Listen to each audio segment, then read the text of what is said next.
पहली बार मोदी के भाई पर बड़ा खुलासा हुआ है। जो कहते थे कि हम तो फकीर हैं, झोला लेकर चल देंगे, यही कहते थे ना मोदी जी, मगर कहानी क्या वाकई में कुछ और निकली। क्या प्रधानमंत्री मोदी के सगे भाई पर मोदी सरकार मेहरबान है? इस सनसनीखेज खुलासे से कई सवाल खड़े हो गए हैं कि क्या वाकई में नियमों को ताक पर रखकर मोदी जी के छोटे भाई, जी हां, यही है पंकज मोदी, क्या वाकई में इनको बार बार, कई बार, एक बार नहीं, दो बार नहीं, प्रमोशन पर प्रमोशन दिए गए सिर्फ इसलिए क्योंकि यह देश के सबसे ताकतवर नेता यानी मोदी जी के भाई हैं। रिटायरमेंट के बाद भी गुजरात सरकार ने इनको अपॉइंट किया, कुर्सी पर बनाए रखा, ओहदे पर, नौकरी पर जारी रखा। और सबसे बड़ा सवाल यह कि कुछ महीने पहले ही इन्हीं पंकज मोदी को 10-10 हजार रुपए के पर डे, जी हां, हर रोज 10,000 रुपए की शर्त पर मोदी सरकार, केंद्र की मोदी सरकार, फिर यूं कह लीजिए गृह मंत्रालय ने एक खास कमेटी में रखा। आखिर मामला क्या था? यह खबरें आपको अखबारों की सुर्खियां या न्यूज चैनल की डिबेट का हिस्सा नहीं दिखाई देंगी। मोदी जी की बात है। दरअसल यह खुलासा किसी और ने नहीं, गुजरात के राज्यसभा के सांसद शक्ति सिंह गोहिल ने किया है। देश के सामने कई सरकारी डॉक्यूमेंट्स, सरकारी दस्तावेज सामने रखकर यह खुलासा करने का दावा, वाकई में चुला चुकाने वाला खुलासा है। यह जो खुलासा इसलिए अहम हो गया है क्योंकि इस तरह के इल्जाम मोदी जी के परिवार पर, उनके भाई पर, उनके बहन पर पहली बार लग रहे हैं। और इसीलिए सब हैरत में है क्योंकि नरेंद्र मोदी ने बार बार यही बात तो कही कि ना तो उनका घर है, ना परिवार है, परिवार उनका पूरा देश है, वो भाई भतीजावाद पर यकीन नहीं करते, वो तो एक फकीर है, झोला लेकर चल देंगे। यही तो कहा था मोदी जी ने, यही कहा था ना। सुनिए जरा। ज्यादा से ज्यादा ये मेरा क्या कर लेंगे भाई? नहीं बताइए क्या कर लेंगे? अरे हम तो फकीर आदमी हैं, झोला लेके चल पड़ेंगे जी। सबसे पहले मोदी जी के परिवार से मिलिए, क्योंकि खुलासे को सिलसिलेवार तरीके से समझने के लिए आपको यह बात मालूम होनी चाहिए कि मोदी जी के परिवार में है कौन कौन। 4 भाई और एक बहन, और सच में मोदी जी के जो 3 भाई हैं, जिसमें सोमा भाई मोदी, सबसे बड़े भाई अमृत मोदी, फिर प्रहलाद मोदी, इनकी मदद करने की बात कभी सामने नहीं आई। अब सवाल यह है कि आखिरकार फिर पंकज मोदी, जो सबसे छोटे भाई हैं नरेंद्र मोदी के सगे भाई, उनमें ऐसा क्या था?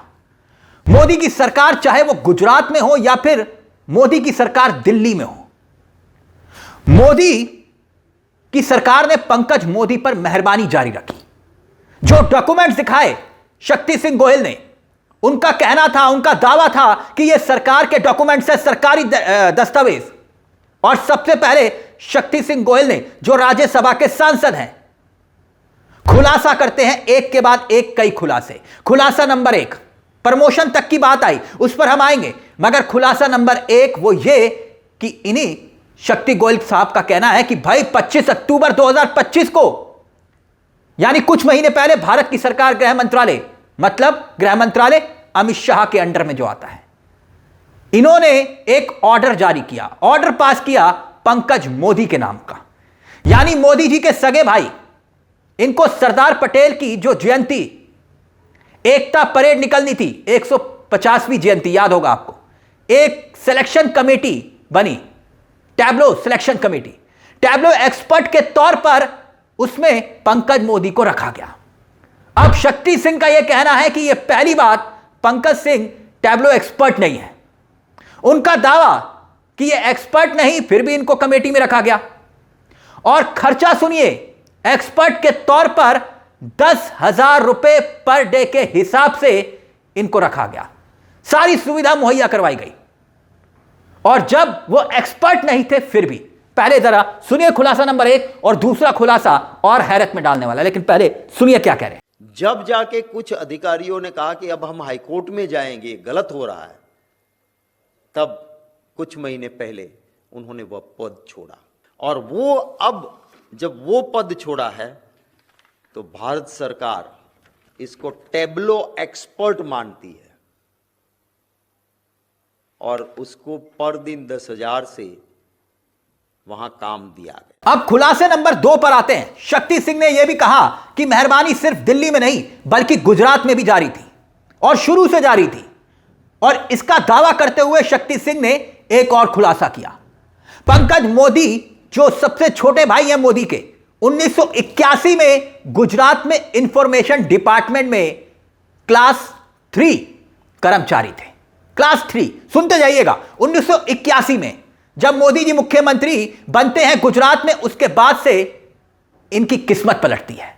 2003 में इनको क्लास 3 से अपर स्केल में प्रमोशन मिलता है, जो कि शक्ति सिंह कहते हैं कि भाई यह सही था। लेकिन 2008 में जब मोदी मुख्यमंत्री रहते हैं, उस वक्त पंकज को नियम कायदे कानून ताक पर रखकर क्लास 2 में प्रमोट किया जाता है। यानी क्लास 3 से सीधा क्लास 2 आते हैं। और शक्ति सिंह कहते हैं कि भाई प्रमोशन 8 साल में मिलना चाहिए था, लेकिन नियम यह कहता है कि 8 साल जब तक आप कुर्सी पर नहीं रहते आपको क्लास 2 में नहीं जा सकते। लेकिन 2008 में सारे नियम कायदे कानून तार तार हो गए।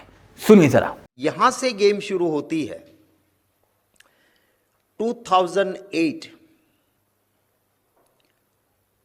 जब आज के प्रधानमंत्री जी गुजरात के मुख्यमंत्री थे, 29 अप्रैल 2008 में पंकज भाई मोदी, जो कि क्लास 3 की हायर पोस्ट पे 2003 में आए थे, 2003 में क्लास 3 हायर पोस्ट, वहां से उनको 29 अप्रैल को क्लास 2 बनाया गया।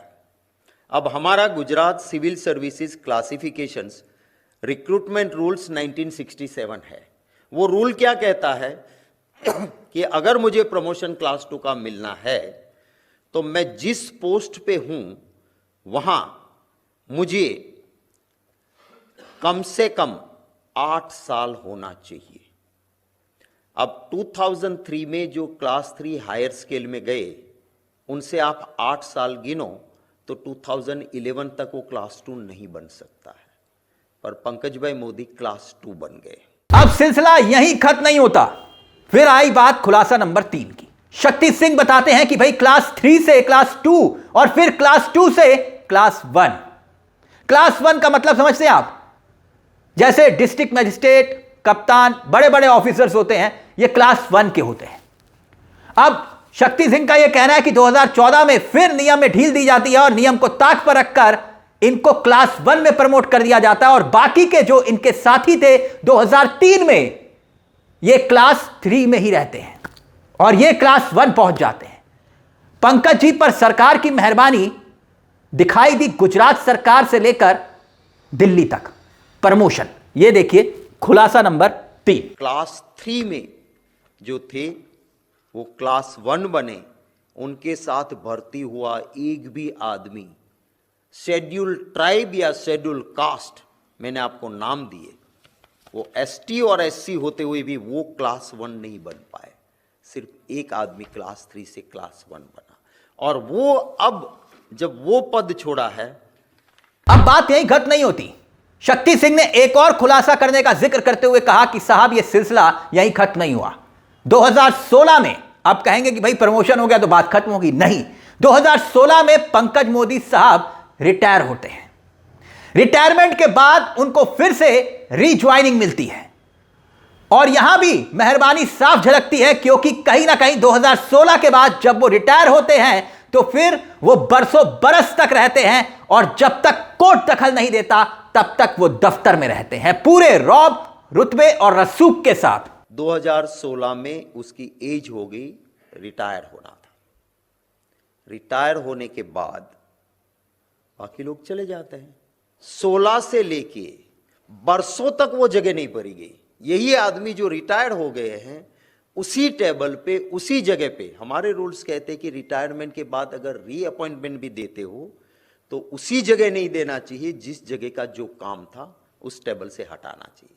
बरसों तक रहे। तो इस खुलासे से भाई भतीजेवाद के खिलाफ मुहिम छेड़ने की बात करने वाले प्रधानमंत्री क्या कुछ सफाई देंगे? लगता है आपको? मुश्किल है, मगर खुलासा हैरान करने वाला है। इस मुद्दे पर आपकी क्या राय है, हमें कमेंट बॉक्स में जरूर बताइएगा। मुझे तिलक चावला को दीजिए इजाजत। एक छोटी सी दरख्वास्त, चैनल को सब्सक्राइब जरूर कर लीजिएगा। यह मंच आप ही का है, जहां हम सिर्फ खबर नहीं दिखाते बल्कि खबर के पीछे की खबर भी बताते हैं। नमस्कार, जय हिंद, जय भारत।